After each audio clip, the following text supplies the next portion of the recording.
Hello friends, I am going to start in this lecture linear time invariant system. Linear time invariant system is a combination of two words, that is linear and time invariant.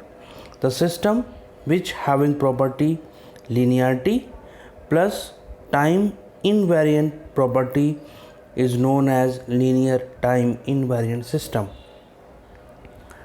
जैसा कि आप लोग को नाम से ही clear है, linear time invariant system ऐसा system जो लीनियर भी हो और टाइम इनवेरिएंट हो तो वो लीनियर टाइम इनवेरिएंट सिस्टम कहलाता है। अब लीनियर है तो क्या होगा, follow the superposition theorem. Linear के लिए प्रॉपर्टी है follow the superposition theorem. Superposition theorem में दो प्रॉपर्टी आती है, that is additivity property and homogeneity property. जैसा कि मैंने पहले के लेक्चर में बताया है प्रॉपर्टीज़ के बारे में, तो लीनियर सिस्टम अगर है तो एडिटिविटी प्रॉपर्टी और होमोजेनिटी प्रॉपर्टी को फॉलो करेगा।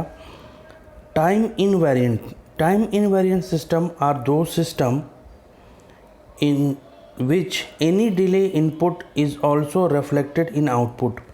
टाइम इनवेरिएंट सिस्टम का मतलब हुआ कि अगर हम इनपुट में कोई भी डिले करते हैं तो आउटपुट में भी डिले होना चाहिए। तो इस पूरे सिस्टम के कॉम्बिनेशन को, लीनियर और टाइम इनवेरिएंट के कॉम्बिनेशन को हम क्या कहते हैं, linear time invariant system. Next अब आते हैं हम इम्पल्स रिस्पॉन्स के बारे में।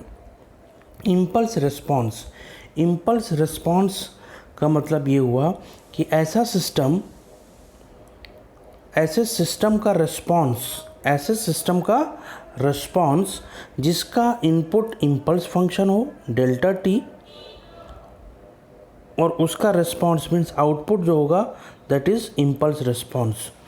ऐसा सिस्टम जिसका इनपुट सिग्नल इम्पल्स सिग्नल हो डेल्टा टी और उसका जो रिस्पॉन्स होगा वही हमारा इम्पल्स रिस्पॉन्स होता है। उस इम्पल्स रिस्पॉन्स को हम डिनोट करते हैं H of T. H T को हमेशा डिनोट करते हैं इम्पल्स रिस्पॉन्स से। जैसे एक सिस्टम है LTI system, linear time invariant system, इसका इनपुट क्या है यहाँ पर इम्पल्स सिग्नल है और एच टी जो होगा आउटपुट जो होगा वही इम्पल्स रिस्पॉन्स होगा। फोरियर ट्रांसफॉर्म और लाप्लास ट्रांसफॉर्म अगर हम एच टी का लेंगे तो एच टी का फोरियर ट्रांसफॉर्म एच ओमेगा और एच टी का लाप्लास ट्रांसफॉर्म एच एस। तो ये एच ओमेगा और एच एस जो होगा लाप्लास ट्रांसफॉर्म इम्पल्स फंक्शन का अगर हम लाप्लास ट्रांसफॉर्म लेते हैं तो हमें क्या मिलता है, ट्रांसफ़र फंक्शन। और इस ट्रांसफ़र फंक्शन का अगर हम इन्वर्स फोरियर ट्रांसफॉर्म या इन्वर्स लाप्लास ट्रांसफॉर्म, देखिए यहाँ पर सही कर लीजिएगा ILT होना चाहिए, इन्वर्स लाप्लास ट्रांसफॉर्म लेते हैं तो ये हमें क्या मिल जाएगा, impulse response. Clear?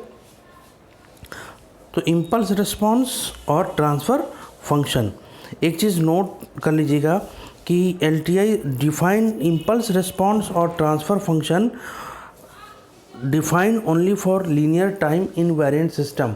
Linear time invariant system के लिए ही हमारा इम्पल्स रिस्पॉन्स और ट्रांसफ़र फंक्शन हम अप्लाई कर सकते हैं, फाइंड आउट कर सकते हैं। नॉन LTI सिस्टम के लिए हम ट्रांसफ़र फंक्शन की कैलकुलेशन नहीं कर सकते हैं। क्वेश्चन आता है कि इसका ट्रांसफ़र फंक्शन फाइंड आउट करिए, इसका इम्पल्स रिस्पॉन्स फाइंड आउट करिए, तो अगर वो हमारा LTI सिस्टम है तभी हम उसका ट्रांसफ़र फंक्शन फाइंड आउट कर सकते हैं।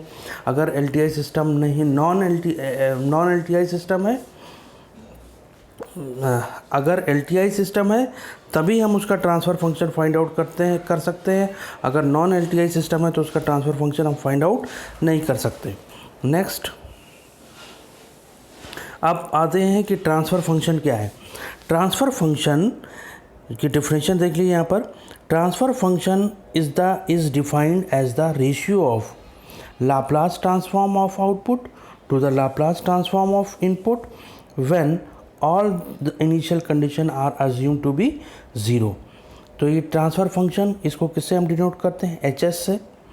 ये HS क्या है, Laplace transform of output upon Laplace transform of input when all initial condition assume to be 0। Impulse response का अगर हम लाप्लास ट्रांसफॉर्म लेते हैं तो हमारा क्या आता है, ट्रांसफ़र फंक्शन। और ट्रांसफ़र फंक्शन का अगर हम इन्वर्स लाप्लास ट्रांसफॉर्म लेते हैं तो वो क्या मिलता है हमें, इम्पल्स रिस्पॉन्स। xt क्या है, सिस्टम। xt इनपुट सिग्नल है। इनपुट सिग्नल को अगर हम अप्लाई करेंगे सिस्टम में तो रिस्पॉन्स क्या मिलेगा, yt। एक्सेस, xt का लाप्लास ट्रांसफॉर्म एक्सेस, yt का लाप्लास ट्रांसफॉर्म ys, और दोनों का रेशियो ys अपॉन एक्सेस, ये क्या हमें मिलेगा, transfer function. Zero initial condition. Zero initial condition, system LTI है, लीनियर है, टाइम इनवेरिएंट है। तो टाइम इनवेरिएंट का मतलब, इनिशियल कंडीशन का मतलब when input is equal to 0, when input is equal to 0 therefore output is also equal to 0। ये LTI system में होता है। इनिशियल कंडीशन में इनिशियल कंडीशन का मतलब ये हुआ कि अगर इनपुट हमारा 0 है तो आउटपुट भी हमारा 0 होना चाहिए, ये LTI सिस्टम, तभी हम उसका लाप्लास ट्रांसफॉर्म ले सकते हैं। नॉन LTI सिस्टम में ऐसा नहीं होता है। नॉन LTI सिस्टम का क्या होता है, total output is equal to 0 input response ZIR plus 0 state response. तो इस केस में 0 इनपुट रिस्पॉन्स का मतलब when input is equal to 0, 0 state response का मतलब व्हेन इनपुट इज़ अप्लाइड। तो इस केस में ZSR की वैल्यू 0 नहीं होती है, इसलिए नॉन LTI सिस्टम में हम ट्रांसफ़र फंक्शन फाइंड आउट नहीं कर सकते। नेक्स्ट आते हैं, ट्रांसफ़र फंक्शन किस तरह से हम कैलकुलेट करेंगे। जैसे क्वेश्चन गिवन है yt is equal to xt minus 2 plus xt plus 2।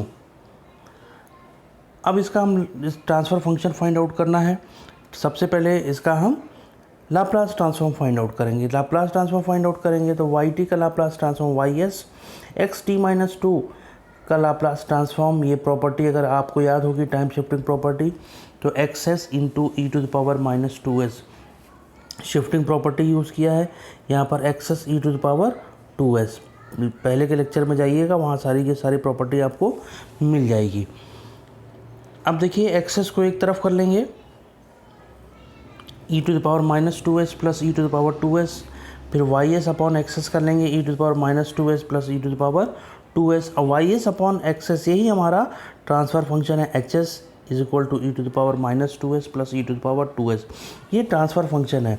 Transfer function का जब हम इन्वर्स लाप्लास ट्रांसफॉर्म लेंगे, hs का इन्वर्स लाप्लास ट्रांसफॉर्म क्या हो जाएगा, ht, और ये e to the power minus 2s का क्या हो जाएगा, delta t minus 2 plus delta t plus 2। ये सारी प्रॉपर्टी मैंने लाप्लास ट्रांसफॉर्म में बताई है, स्टैंडर्ड सिग्नल के लाप्लास ट्रांसफॉर्म में, देख लीजिएगा, उसको यहाँ पर हम डिस्कस नहीं कर रहे हैं।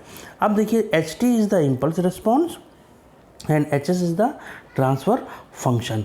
तो ये हो गया ट्रांसफ़र फंक्शन कैलकुलेशन। नेक्स्ट, तो ये रहा कि इम्पल्स रिस्पॉन्स क्या है, टाइम इनवेरिएंट सिस्टम क्या है, कैसे हम ट्रांसफ़र फंक्शन कैलकुलेट करेंगे, किस सिस्टम का ट्रांसफ़र फंक्शन हम फाइंड आउट कर सकते हैं, इतनी चीज़ें इस लेक्चर में मैंने बताई हैं। अब आगे के लेक्चर में हम इम्पल्स रिस्पॉन्स और स्टेप रिस्पॉन्स के बारे में डिस्कस करेंगे, कन्वोल्यूशन के बारे में डिस्कस करेंगे। ये आपके यूनिट के सेकंड टॉपिक है। इसके क्वेश्चंस को भी हम डिस्कस करेंगे आगे के लेक्चर में। Thank you.